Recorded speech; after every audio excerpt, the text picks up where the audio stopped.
Hi friends, welcome back to HNK Soul Sister vlog. இன்னைக்கு நம்ம சேனலில் காரப்பொரி எப்படி செய்யறதுன்னு பார்க்கலாம் வாங்க. நான் இங்கே ஒரு கடாயில் எண்ணெய் எடுத்திருக்கேன், ஒரு கரண்டி எண்ணெய். அது எண்ணெய் காஞ்சதும் 4 காஞ்ச மிளகாவை ஆட் பண்ணிக்கலாம். உங்களுக்கு காரம் நிறைய வேணும்னா இன்னும் எக்ஸ்ட்ரா ஆட் பண்ணிக்கோங்க. இது வந்து மீடியம் ஃப்ளேமில் இப்போ ஃப்ரை பண்ணிக்கலாம்.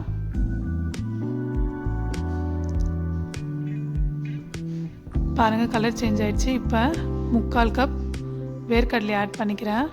ஆட் பண்ணிவிட்டு இதை நம்ம ஃப்ரை பண்ணி விட்டுக்கலாம். இந்த காரப்பொரி வந்து நல்ல ஒரு ஈவினிங் ஸ்நாக்காக இருக்கும், உங்களுக்கு சூப்பராக இருக்கும். மழை காலத்தில் இன்னும் நல்லாயிருக்கும் நீங்கள் அந்த டைமில் எடுத்துக்கிட்டிங்கன்னா. இப்போ 15 பல் பூண்டு ஆட் பண்ணிக்கிறேன்.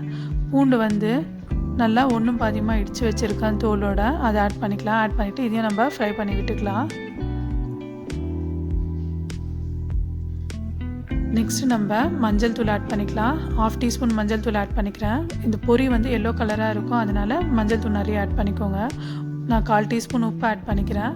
நான் உப்பு பொரி எடுத்துருக்கேன், அதனால் ஒரு 1/4 டீஸ்பூன் மட்டும் ஆட் பண்ணிக்கிறேன்.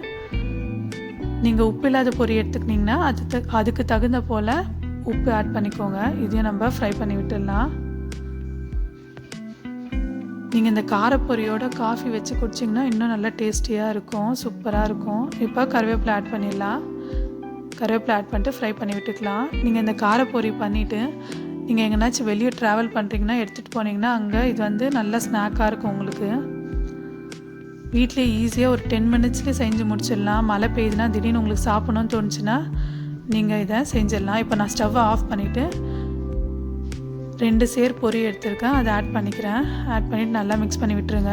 நீங்கள் பொரி ஆட் பண்ணுறப்போ ஸ்டவ் ஆஃப் பண்ணிடுங்க. ஸ்டவ் ஆனில் இருந்துச்சுன்னா உங்களுக்கு பொரி சீக்கிரமாக நமுத்துரும். இல்லைன்னா லோ ஃப்ளேமில் வச்சுட்டு ஒரு வாட்டி மிக்ஸ் பண்ணிவிட்டு ஃப்ளேமை ஆஃப் பண்ணிடுங்க. அவ்வளோதான், எவ்வளோ ஈஸியாக ரெடி ஆகிடுச்சு பாருங்கள். ட்ரை பண்ணி பார்த்துட்டு எப்படி இருக்குன்னு கமெண்ட் பாக்ஸில் கமெண்ட் பண்ணுங்கள். இது வந்து நீங்கள் ஒரு பாக்ஸில் கூட போட்டு ஸ்டோர் பண்ணலாம். தேங்க்யூ. லைக் பண்ணுங்கள், ஷேர் பண்ணுங்கள், மறக்காமல் எங்கள் சேனலை சப்ஸ்கிரைப்